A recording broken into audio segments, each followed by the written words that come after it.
తలెత్తేలా ఉన్నాయా మీరు చేసే పనులన్నీ? మీ మీదున్న గౌరవం కొద్దీ ఏమీ అడగకుండానే ఈ కేసు ఒప్పుకున్నాను. జరిగిన నిజాలన్నీ నాతో చెప్పండి. ఎందుకు దాచిపెట్టారు?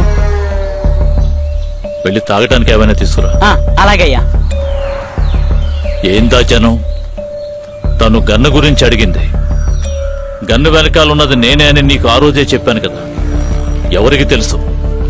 తను అకస్మాత్తుగా వచ్చి నేనే మీ కూతుర్ని అని చెప్తుందని తెలుసుంటే ఆ రోజే నీకు అన్ని విషయాలు చెప్పుండేవాడిని. ఏంటి సార్ అంత తేలిగ్గా చెప్తున్నారు? వాళ్ళు చేసిన దాన్ని కాపాడటానికి వెళ్ళి మీ అబ్బాయిని షూట్ చేశారని చెప్పారు. కానీ మీ అబ్బాయి చెప్పవయ్యా, పూర్తిగా చెప్పు. చెప్పలేకపోతున్నావు కదూ? ఏం చేయమంటావు?